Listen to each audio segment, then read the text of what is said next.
Plants are an integral part of site plans. Plants contribute to the aesthetics of a site, to its economic value, and how a site functions.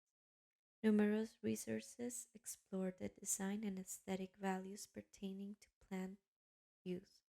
This chapter focuses on the functional contributions of plants in the landscape rather than on the aesthetic or other intangible values of plants. Planting design Planting plants are shaped by the underlying form of the site plan, but plants are not just window dressing. Plants contribute a great deal to the quality of our experience and to the character of a place.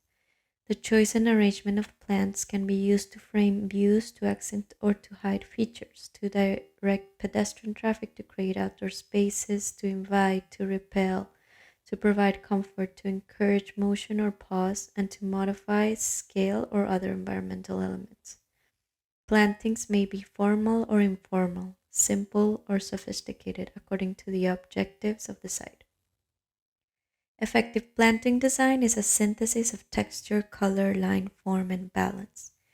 Edges or lines can be defined in the landscape using plants, paving, recurring patterns, or grading. Landscape form refers to the mass and shape of the planting taken as a whole. Texture refers to the appearance of the form as gradations ranging from coarse to fine.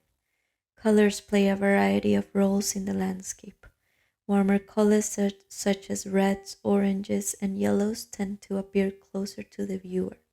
Blues, greens are cooler colors and appear to recede. In addition, colors evoke different emotional responses from people. Designers should be familiar with the use and the effects of color in the landscape. These elements are used in combinations to evoke a certain response or to provide a desired character to the project site. Designers employ repeating patterns, use light and shadow, symmetry and asymmetry, and use various materials in conjunction with plants to achieve the desired effect. In nature, there are few straight lines, so lines appear to us as inherently human. Planting plants using a symmetrical, balanced form with a central axis are referred to as formal design. They are highly organized, speak to stability and structure, perhaps even authority. Formal designs were preferred in the past, and many older styles of landscape designs are fairly formal. Formal designs are often preferred in important symbolic civic landscapes because they convey a sense of importance to the space or place. Plants can bring an element of informality into otherwise rather formal spaces. The planted median shown in figure 10.3 brings an element of informality to this otherwise fairly formal boulevard. This is part of a neighborhood designed by Olmsted in Buffalo, New York. Figure 10.4 is a common space in a condominium community. The use of trees and shrubs serves to soften the otherwise hard formality of the space and provide cooling shade in the summer months. The formal aspects of the landscape in the housing complex for older adults in figure 10.5 contribute to orientation and a wayfinding by residents. This is highly organized, but it is composed of smaller, less formal spaces in which residents can meet or, if they choose, spend time alone. In figure 10.6, the formality of this site is accented by the strong lines within the pavements and the arrangements of trees and planting beds to erect lines of security elements. Note that the distance provides for the addition of increased security elements should that be desired. For most other current applications, less formal symmetrical forms are more common. The asymmetrical design appears more natural and less austere. Lines in the asymmetrical planting plan are still used to define space and provide wayfinding information to pedestrians. Asymmetrical informal plantings tend to have softer edges and provide less definition. It is important to note, however, that asymmetrical designs still require balance. Large masses may be offset by a number of smaller groups or plants or a longer line. Plantings are particularly good at directing attention and activity and are used in conjunction with other materials to identify a transition from one area to the next. A well designed transition acts as a subtle signal to the observer and can be used to describe areas as private or public, accessible or outbound. Materials can be combined to create masses or lines that provide important signals. Native plants. The value of native species of plants and the damage that can be caused by exotics has brought a new awareness to the landscape design and an increased interest in working with plants native to the area. Using native plants contributes to some degree to biodiversity, reduces or eliminates the need for pesticides and fertilizers, reduces maintenance costs, and may increase or improve habitat. Designs incorporating native species tend to be more natural in context. That is, they tend to use nature as a model, and by doing so, increase many of the landscape functions missing or minimized in other landscapes. Once established, native landscapes tend to require less care, less water, and fewer inputs because the plants have evolved to survive and even flourish in the extremes of a particular region or zone. This being said, it should be noted that what is deemed a native plant versus an exotic pest is anything but precise.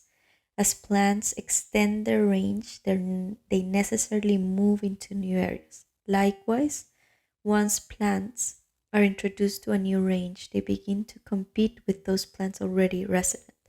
At what point does an invader become a resident? Many familiar plants are not native, but it would be difficult to imagine the landscape without them. They are as American as apple pie and have flourished in their new environments. Perhaps a species' impact is best measured not only by whether it is native, but also by its contribution or functioning to the landscape. Exotic and invasive species.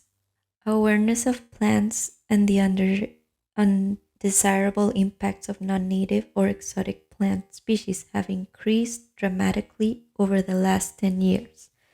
Thousands of exotic species are present in the landscape today, but attention is usually focused on invasive species that, if left unchecked, displace native species.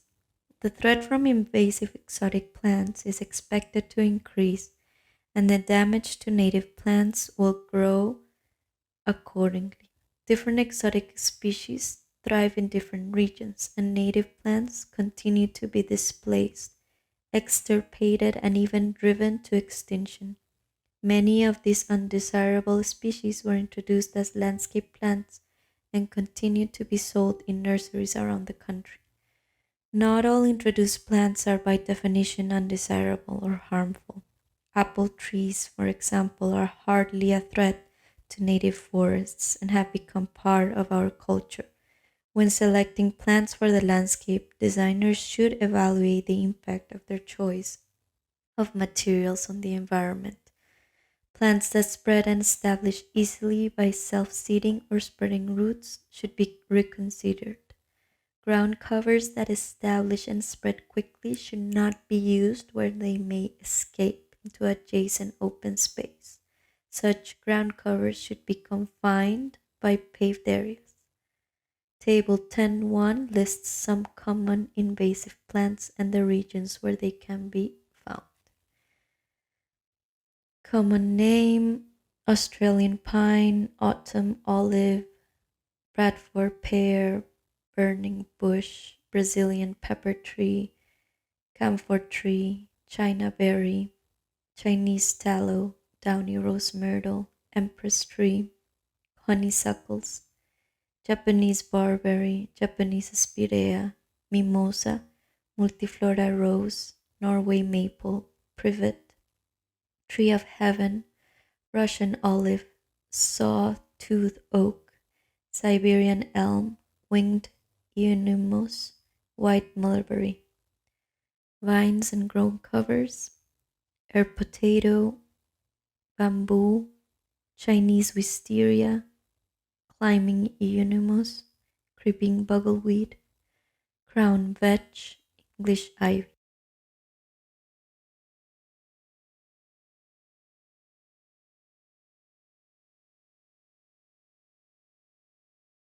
Using trees in the landscape.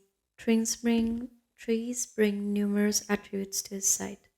Tree masses can have significant effects on microclimates by providing cooling shade, acting as filters for dust and particulates, and buffering undesirable sounds and sights. Landscaping for energy efficiency. Energy efficiency can be improved by as much as 30% by properly selecting and locating plants. Plants contribute to cooling by shading buildings and cooling surfaces, but also by evaporative cooling associated with transpiration and the latent heat of evaporation. Properly located plants may reduce reflected light from the building, surfaces, and windows. Figure 1019. Sunscreens are most effective when located on the western and southwestern sides of buildings to reduce heat from the summer setting sun. Deciduous trees on south sides of buildings will admit winter sun but block summer sun. Medium to large trees located 15 to 30 feet from buildings are most effective. Trees should be planted 1/4 to 1/3 of their mature height away from buildings. Smaller trees may be planted closer, but dense planting near buildings may reduce desirable summer breezes. Buildings can also be cooled using arbors, common throughout the world, and vines. Vines reduce summer heat by absorbing much of the light, and deciduous vines lose their leaves in the fall, allowing winter heat gain of the light. Vines reduce planted windscreens also reduce the cooling of buildings in winter by redirecting or blocking winter winds. Evergreen trees located on the north and west side of buildings will screen winter wind. The effective distance of a windbreak from the building to be protected is about 30 times the vertical height of the screen, with maximum protection only within 5 or 6 times the height. A windscreen should be designed to be at least 60% dense all the way to the ground, especially on the windward side. Evergreen windscreens should be at least 3 rows thick, and deciduous windscreens should be up to 6 rows thick. An inevitable mixture of land uses results from development. Areas of transition from residential to commercial or industrial often require careful planning to offset the impact of conflicting uses. Using trees and other plantings to screen or buffer the impacts of these areas is a common practice. Buffer plantings can be designed for a variety of purposes or for a combination of purposes. To be effective, a planter buffer must be designed to accomplish the specific task or tasks required, and the selection of plant species and characteristics is a key element of the design. A poorly located row of trees can make a problem worse, directing sound or diverting the prevailing wind to conduct a nuisance where it is not wanted. Providing a visual screen is probably the most common purpose for buffers along residential areas. Blocking an unwanted view is usually accomplished by planting a simple row or rows of shrubs and trees. Care must be taken so plantings do not simply serve to frame the unwanted view rather than hide it. In addition to screening the unwanted view, the well-designed buffer can be used to reduce other intrusive influences such as highway noise or fugitive dusts from adjacent commercial or industrial sites. Through the use of screens and buffers, it is often possible to eliminate a negative off-site influence and enhance the desirability of a difficult lot. Table 10.2 Application for planted screens. 1. a visual screen to block unwanted views, to mask glare, or to direct the viewer to a particular feature. 2. A barrier to deflect or absorb sound. 3. A filter to collect airborne dust and particulates. 4. Shade and protection from the sun for purposes of comfort and of energy efficiency. 5. A windscreen.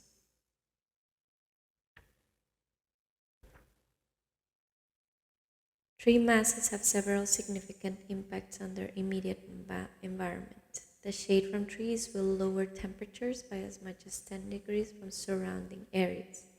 Shade also reduces evaporation from the area affected. The combination of these effects is a localized reduction in the relative humidity of a particular interest. To the design of buffer is the size and location of plants to take advantage of this localized influence.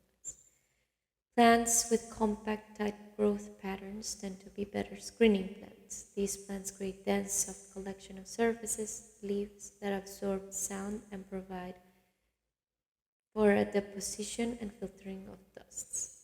Several rows of trees are more effective than a single row, and several rows of combinations of different plants are more effective still. Increases in the density of the buffer can sometimes be accentuated even further through the use of graded berms to elevate the screen and provide dense space. A basic element of the design of buffers is the location of the buffer with regard to the source of the nuisance and the point of observation. Locating the screen is a site-specific consideration, but buffers are usually more effective if located closer to the source of dust or noise. In the case of energy concerns, such as windbreaks or shade, the buffer should be located closer to the structure. Sound attenuates over distance, so a sound buffer is more effective when placed closer to a sound source. This is also true of fugitive dusts or airborne particulates. The dimensions of the screen are also important. Width may be contained by property limits, but ideally screens are not limited to a single properties and extend as deep as required to be effective. The height of a buffer is also important, although there is no formula for precisely determining the exact width and height of the buffer for a specific use. Careful thought and consideration of the nature of the nuisance should dictate the plan. Sound dissipates at a predictable rate over distance. Dusts and particulates settle out of the air at a predictable rate. By understanding these characteristics, a designer can effectively use the materials and site characteristics to the advantage of the project. In choosing plants, the design should specify plants that will mature relatively quickly and that will not become a maintenance problem. Plant materials chosen must be able to tolerate the nature of the nuisance, and the buffer must be designed with the impact of the seasons in mind. A solid wall of evergreen is not the only solution to screening issues, although deciduous trees do not offer significant screening from views or sounds or dust in January. There may be a little or no activity to be screened at that time. People tend to remain indoors in winter with windows and doors shut most of the time. Distance can be used to some advantage by the designer to determine a blend of conifers and deciduous trees to provide sun, warming in winter, and shade in the summer. The plan might also include planting successive plant types. A combination of plants for a site and might also include planting successive plant types. A combination of plants for a site might include fast-growing plants that would ultimately be removed and replaced by slower-growing but more desirable species over time. Table 10.3 provides some design consideration questions that should be addressed in the site design when screening is required. The presence of mature trees on site is generally considered to be desirable in residential projects. People often pay premium for a site with trees, especially mature trees. Designers may enhance the value or desirability of lots by saving existing trees. The decision to save or remove trees should be approached by carefully evaluating the health of the trees and requirements of the project. Table 10.3 Screening Design Considerations. 1. Locate the buffer close to the source of the noise or dust. 2. The depth of the buffer mass should be relative to the strength or magnitude of the nuisance. 3. Combinations of plants are more effective than single types of plants. 4. Grading can be used to enhance the effectiveness and visual interest of the buffer. 5. Height of the screen is as important as width or depth. 6. Buffer should be visually pleasing. Tree and shrub planting.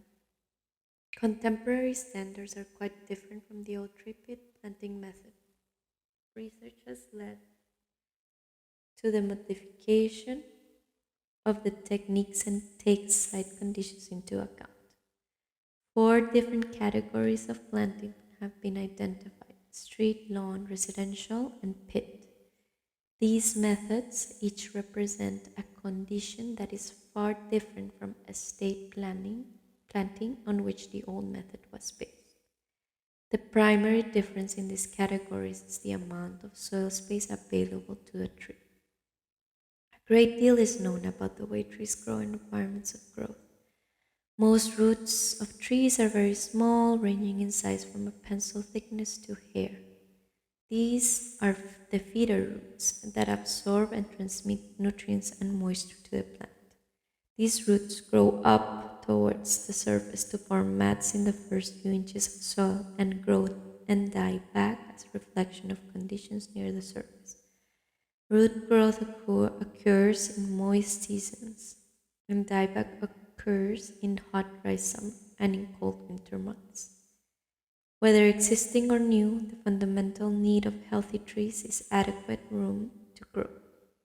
When choosing location for new trees, consider their size. 5, 10, or 25 years from now, where trees already exist, consider whether the location of proposed improvements may restrict growth or whether the growth of the tree may become a nuisance or cause damage. Landscape plants grow and change over time, and these living site elements should prompt some consideration of the impact of the plant over time in a given location. Selection of specific specimens should be done with a critical eye. Look for trees with a straight trunk and well-balanced growth and symmetry throughout the plant. Trees with double leaders or deep Ys should be avoided. Bark should be intact and not swollen, cut, bruised, or cracked. Individual vitality can be quickly assessed by comparing the bole size, tree height, and caliber size. Urban trees. The average lifespan of city trees is less than 10 years. Some lessons can be learned from the cause of these tree losses. The single most common cause of city tree mortality is drainage. Tree pits along city streets or in some compacted urban soils are simply pots that have no drainage.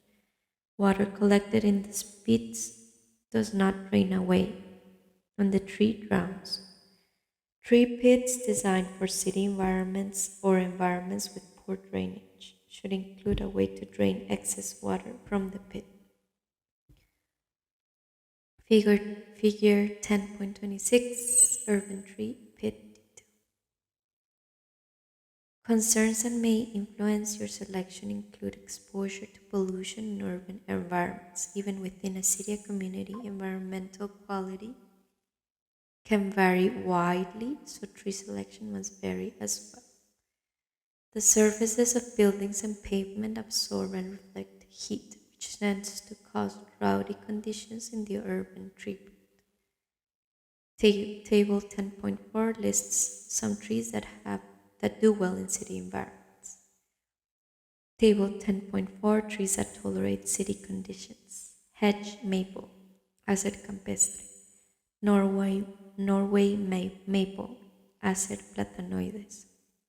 Columnar maple, Acer platanoides columnare. Ruby horse chestnut, Aesculus carneabrioti. Laval hawthorn, Crategnus lavelli. Washington hawthorn, Crategnus phainopyrum. Russian olive, Elaeagnus angustifolia, Modesto ash, Fraxinus velutinum glabra, Ginkgo biloba fastiagata, Thornes honey locust, Gleditsia triacanthus enermis, golden rain tree, Coelreuteria paniculata, Amur cork tree, Philodendron amurense, red oak, Quercus borealis, little leaf linden, Tilia cordata. Structural soil can contribute to the health of and longevity of urban trees. Structural soil is compacted to a degree that provides an effective subbase for paving, but the soil still allows for the penetration and growth of roots. Various mixes of structural soils have been suggested. One mix includes 25% silt from clay, 25% organic matter, and 50% sand with crushed stone, 1/2 to 1.5 inches, at a ratio of 4 parts stone to 1 part soil. Others use less stone or more sand. Structural soil contributes to the health of the plant by providing a volume for the roots to expand into and reduces sidewalk heave expected as trees mature. In some cases, polymer gels are added to the soil mix to absorb and hold water. The next most common cause of tree losses is from mechanical damage from wire baskets, wire from staking, tree crates, or tree wrap. All of these devices are intended to support or protect the tree at some point in its move from the nursery to its ultimate location. If installed improperly or left in place too long, these devices can become the cause of tree death. All wire or wrapping around the root ball should be cut away to allow the roots to grow beyond the root ball, without restriction. Even biodegradable materials such as burlap may remain in the soil years after the plant is installed. Tree staking is a practice left over from the time when most planting was a bare root plant, and its usefulness today is debated. A bald specimen should not require staking. However, if stakes are used for plantings on slopes for security reasons to avoid plant theft, it should only be necessary for 6 months or so. Tree wrap is used to protect the tree from animals and vandals. Tree crates are common in urban environments and are used to protect the tree from the damage of pedestrian traffic. The rings are designed to be cut back as the tree grows, providing room for the trunk. However, in today's cities, with shrinking maintenance budgets, this is usually not done. One alternative to the tree ring is to install pavers over the tree root zone. The pavers allow some water to penetrate to the roots and can easily be removed as the tree grows, creating continuous tree pits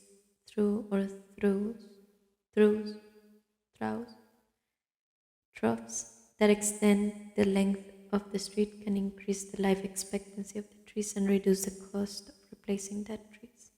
Each tree not zone is connected to the others, and the pavement cover over this tree pit could be pavers. Using pavers over these tree pits is a viable method both from plant vitality standpoint and long-term feasibility standpoint. Although some decrease in initial permeability may be noted, the long-term effectiveness of the paver system will only be nominally affected. A dimensionally small paver increases the number of joints and the permeability. A joint thickness of 1/4 inch filled with coarse and contributes to infiltration. If a base course is used, it should be a mixture of coarse, non-compactive sand over crushed stone. The paver should be installed within the primary joint running parallel to the contours to intercept more runoff.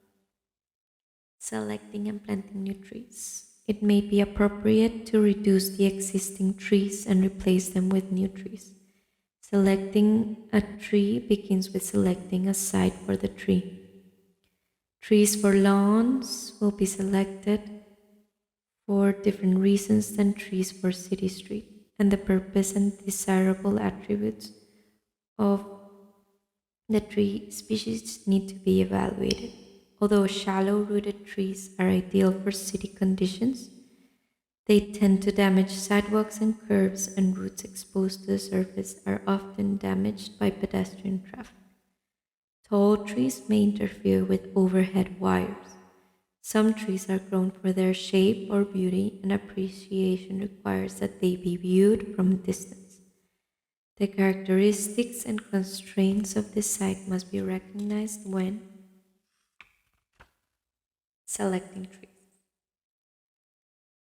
Tr- Table 10.5, trees and shrubs tolerant of road salt. Intolerant, sugar maple. Some tolerance, birch. Tolerant, mulberry. Intolerant, sugar maple, red maple, Lombardy poplar, sycamore, larch, viburnum, European beech, spirea, winged euonymus, black walnut, little leaf linden, barberry, rose. Some tolerance, birch, hard maple, beech, balsam fir, Douglas fir, blue spruce, green ash, piracantha, ponderosa pine, arbor vitae, eastern red cedar, Japanese honeysuckle, box elder maple, tolerant, mulberry, hawthorn, red oak, tamarix, Russian olive, black locust, oleander, white acacia, English oak, grey poplar, silver poplar, osier willow, bottle brush.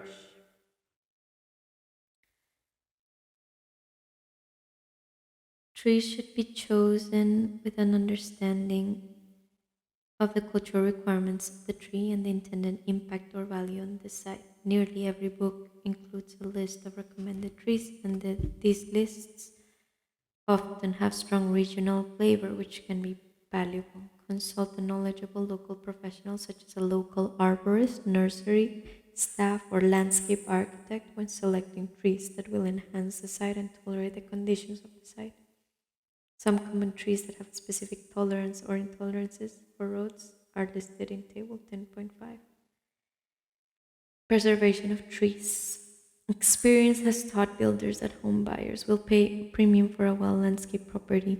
A lot of with trees is viewed as more valuable and will bring a higher price on the market. Mature trees are viewed as the most desirable aspect of a residential market landscape.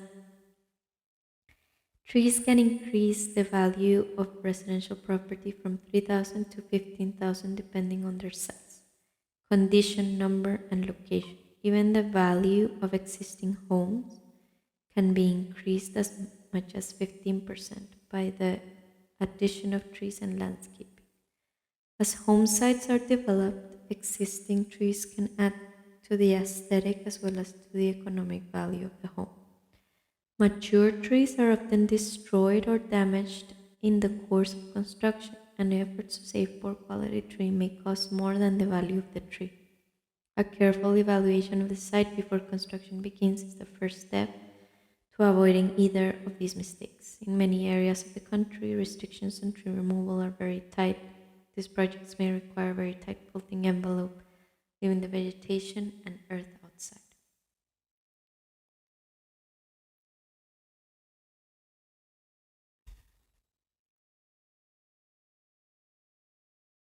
These minimum disturbances restrictions are part of the sales appeal, and builders working on these sites are required to meet strict operating guidelines.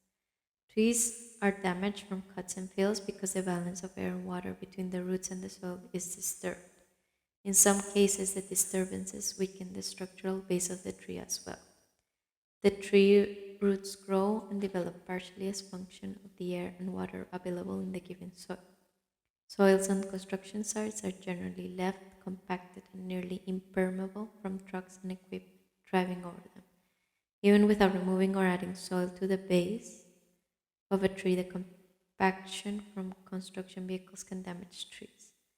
When a blanket of soil is added to the top of a grade, air and water are restricted from root zone. Generally, the deeper the field, the greater the restriction. Other factors include the type of health of the tree and the type of soil. Some species of trees are more tolerant than others. A healthy tree of any variety will withstand the stress of a field better than a damaged or weak tree. Table 10.6 lists some common tree types and their tolerance to fail. Most affected: sugar maple, beech, dogwood, oak, tulip tree. Less affected: birch, hickory, hemlock. Least affected: elm, poplar, willow, plane tree, pin oak, locust. The soil is a dynamic ecosystem in which a complex relationship between microorganisms and organic matter, soil structure, and chemistry takes place. Fill soil texture is best minimal because of the mechanical action of disturbances.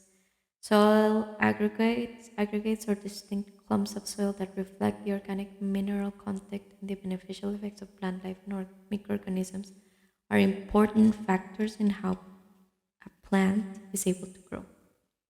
Soils with a fine texture or particle size, such as clays, have a greater impact as fields because their fine particle size fills available pore space through which air and water would travel for tree roots. Even shallow fields of clay can severely damage a tree. Soils with coarse texture, such as sandy or gravelly soils, cause the least amount of damage to trees because the air and the water move through the soil more readily. A shallow fill of several inches of gravelly soil or soils of the same kind as the tree is growing in generally have no long-term effects as the tree is able to compensate by extending its roots into a new layer.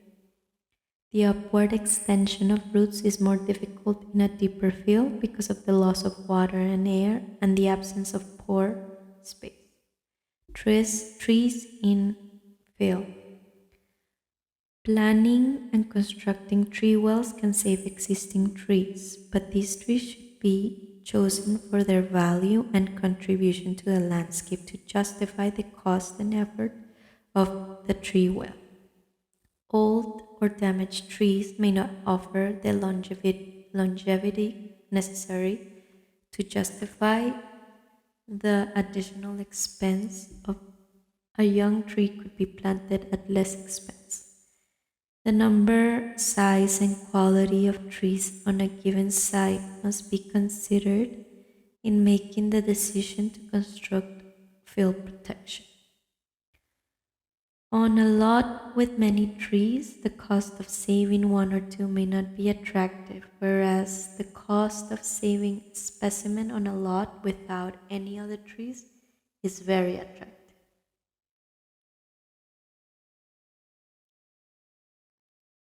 The site should be prepared before the grades are raised. All vegetation should be removed from the area affected and the soil worked. Fertilizer and soil additives should be added in accordance with the specifications provided by manufacturers, nursery personnel, or landscape architect.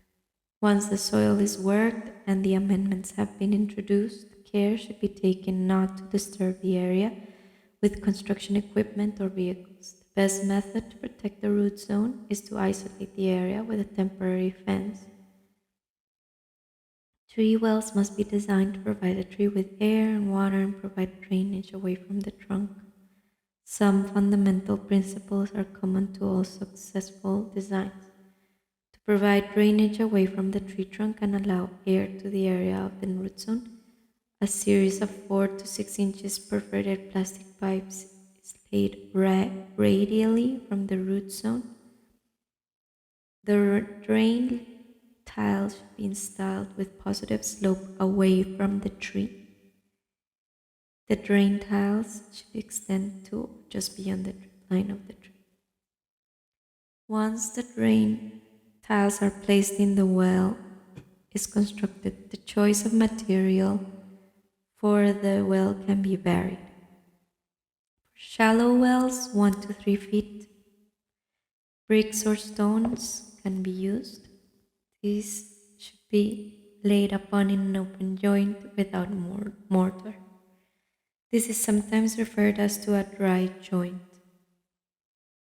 A batter of at least 3 inches per foot should be provided. In deeper wells, it may be necessary to construct the well with greater structural stability. In such cases, timber tree wells are often used.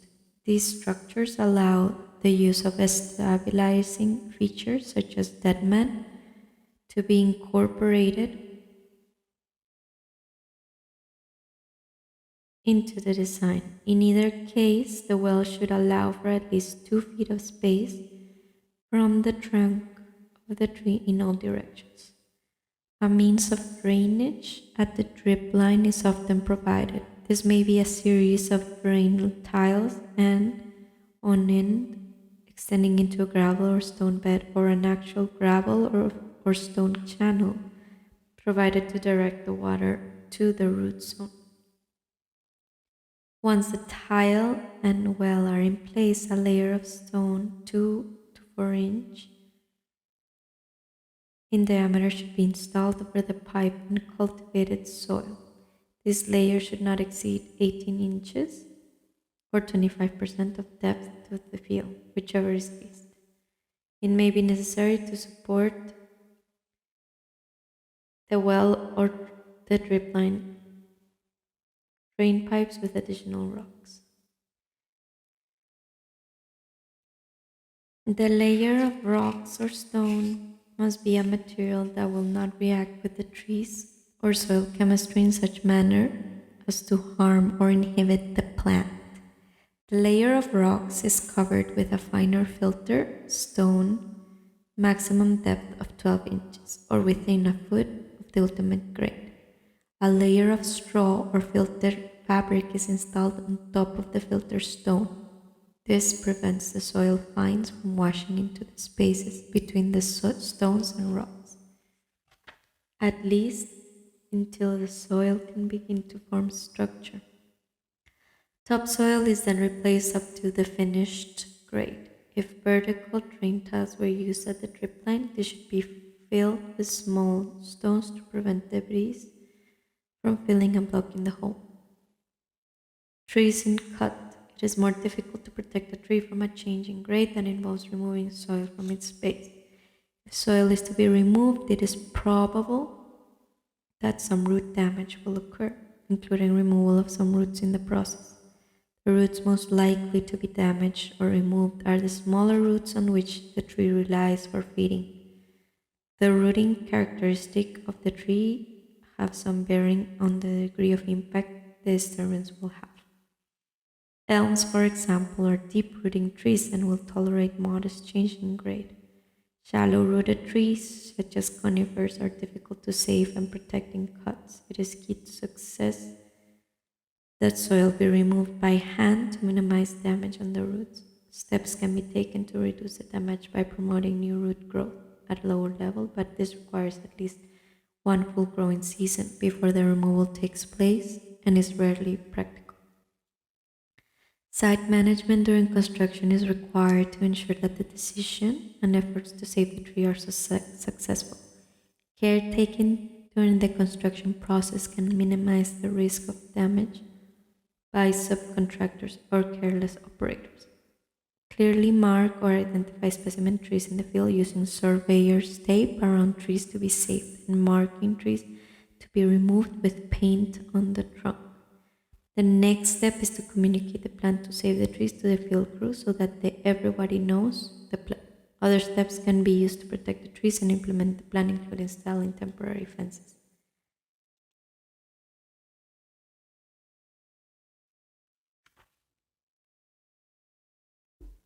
Trees with low hanging branches that are likely to be damaged should be pruned, or the protective fence extend to encompass the low branches.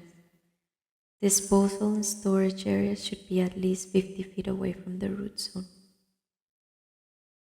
Trees and carbon management. As concerns grow over the consequences of global warming, planting trees may emerge among the strategies used to offset the continuing increase in carbon dioxide in the atmosphere. As trees grow, they fix carbon dioxide in their biomass. Studies indicate that trees can contribute significantly to accumulating carbon dioxide. Northern Institute of Applied Carbon Science, and if carbon management emerges as a strategy in the United States as it has in other countries, tree planting may represent a source of income in the form of pollution credits. A study of a tree planting program in Kitchener, Ontario, indicates that between 34.5 and 68.8 million pounds of carbon dioxide is removed by trees each year. This represents 20 to 40% of the carbon dioxide load of Kitchener.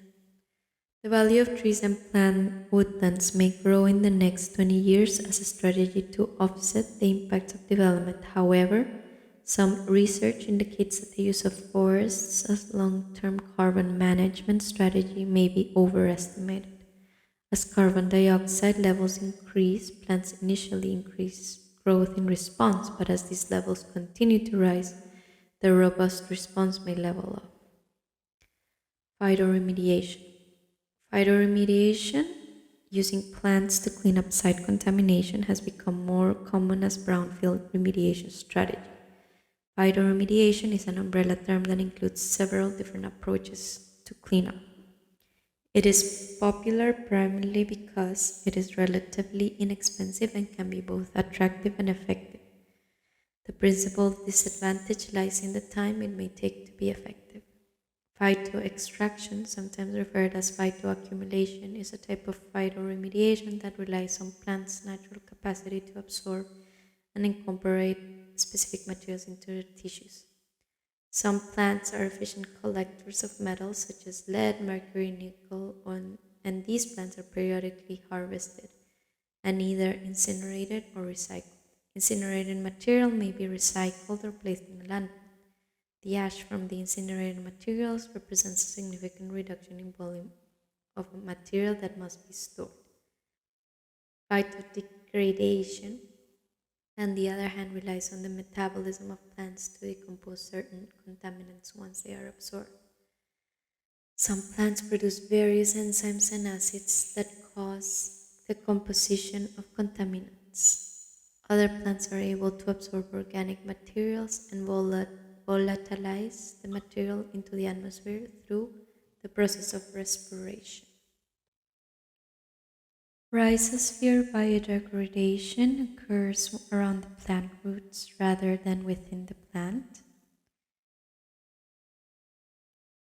Substances released into the soil around the root systems encourage the growth and development of communities of microorganisms that biodegrade the contamination.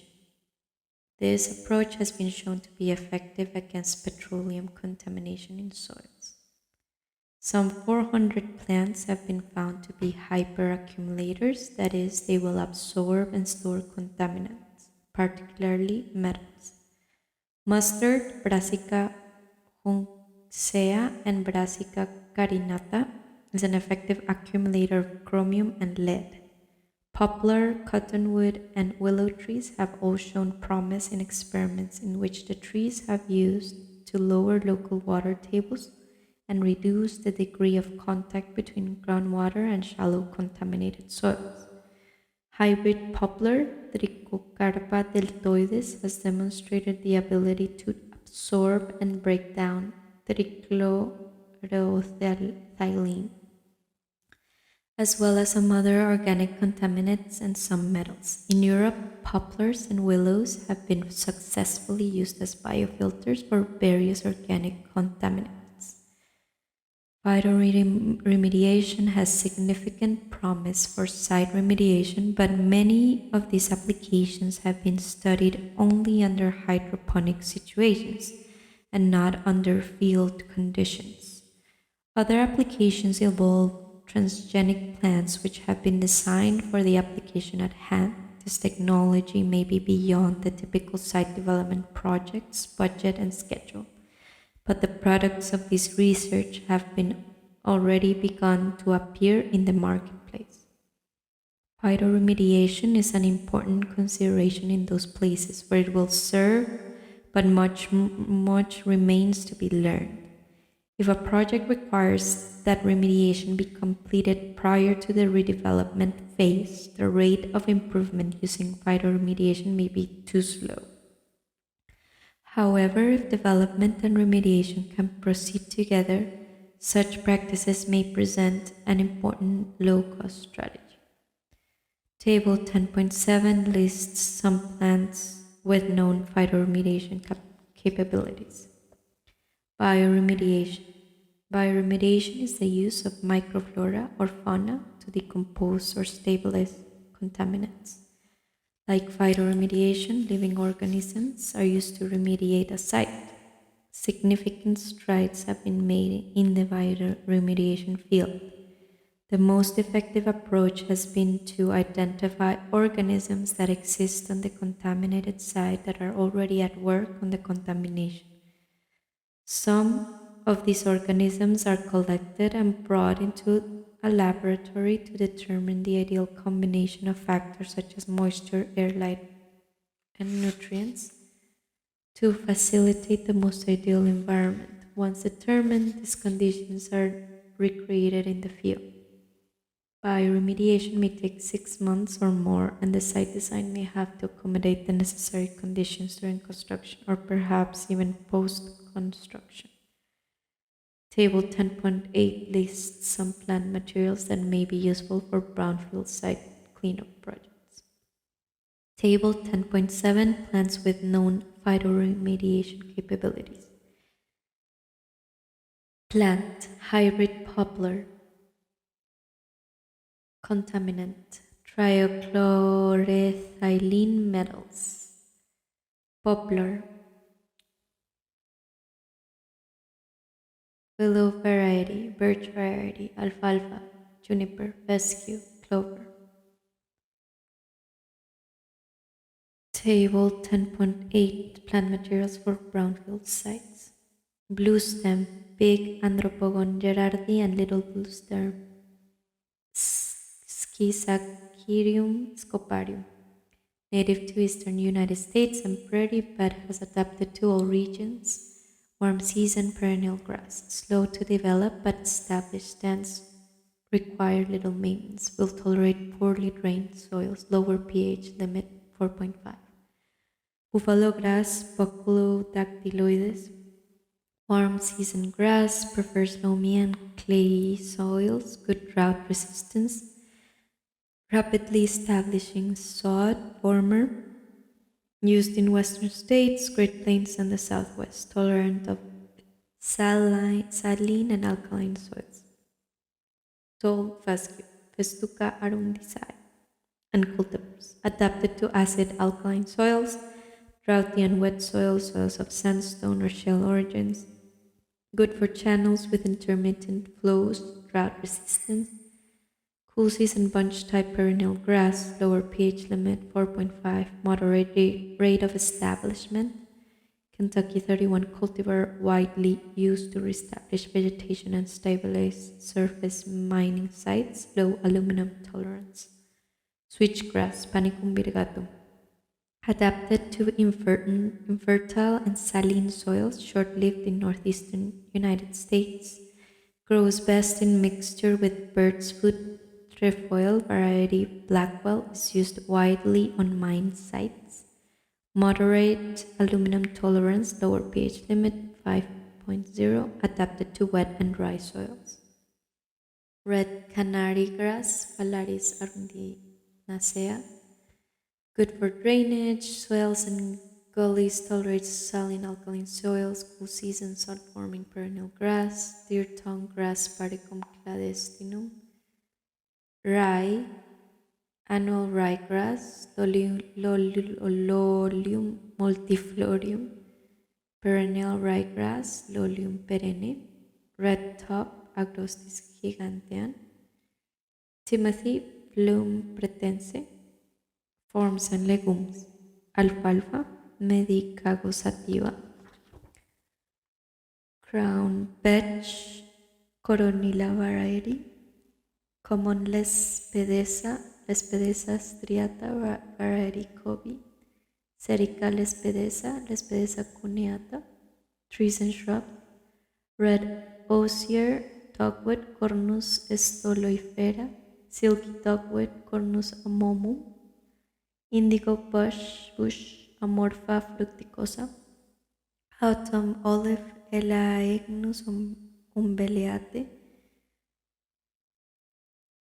viburnum species, trees, lowly pine, Pinus daeda, Scotch pine, Pinus sylvestrica, black locust, Robinia pseudoacacia, red maple, Acer rubrum, silver maple, Acer saccharinum, river birch, Petula nigra, hackberry, Celtis occidentalis, ginkgo biloba, red oak, Quercus rubra, London plane tree, Platanus acerifolia, honey locust, Cledicia triacanthus, Norway maple, Acer platinoides, hawthorn, Crategus species, hybrid poplars, Populus sp, grey dogwood, Cornus racemosa. Plant materials for brownfield sites. Meadows. Natural meadows are preferable to lawns for their functional and for their low life cycle cost. Meadows are usually mowed only once in a while, and they provide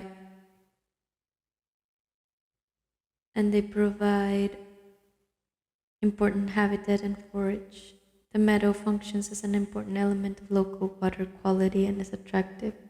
Nonetheless, sites using natural landscapes have been singled out and criticized by some of their wild look.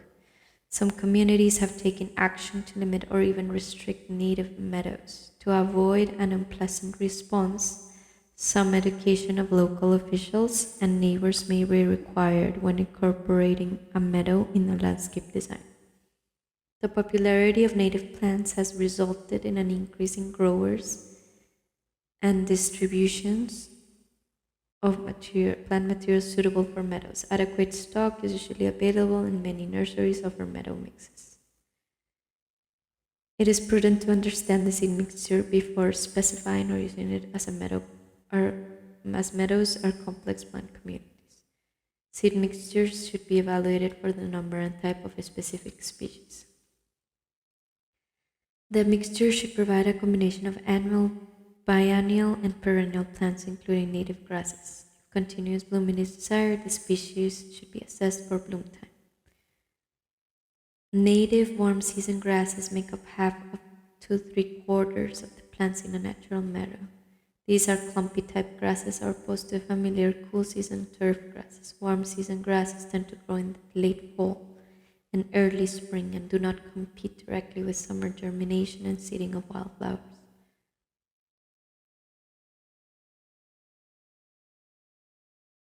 Toxic plants. The trend towards specialized landscapes has increased in recent years along with our appreciation for the natural beauty of landscapes. Specialized landscapes include therapeutic gardens, living laboratories, and school grounds, scent gardens, gardens designed for the elderly, and many others. Many of the plants commonly used in landscape planting pose some risk from toxicity. There are several poisonous plants databases on the internet as well as websites that list plants of particular concern for various animals such as cats, dogs, or horses. Table 10.9 provides a list of common poisonous plants. This list is neither comprehensive nor species specific. Make an effort to become familiar with the toxicity of plants commonly used in your area, especially when working on landscapes or sites for a particular end user, such as a daycare center. Common name Autumn crocus, Colchicum autumnale, Angel's trumpet, Datura, apricot, Prunus ameniaca, azalea, Rhododendron occidentale, Baneberry, Actaea spicata, Bleeding Heart, Dicentra, Butchberry, Lantana, Buttercup, Ranunculus, Calla lily, Xantheschia aethiopica, Castor beans, Ricinus communis, Chokecherry, Prunus virginica, Daffodil, Narcissus, Daphne mesereum, Delphinium, Eggplant, Solanum melongena, Elderberry, Sambucus, Euonymus, 4 o'clock, Mirabilis jalapa, Foxglove, Digitalis purpurea, Hemlock, Conium maculatum, Hensen chicks, Lantana, Hyacinthus orientalis, Hydrangea macrophylla, Iris, Jerusalem cherry, Solanum pseudocapsium, Jimson wheat, Datura stramonium, Jonquil, Narcissus, Larkspur, Delphinium, Lily family, Lily of the valley, Convallaria majalis, Lobelia, Lupines, Lupinus, Mandrake, Podophyllum peltati.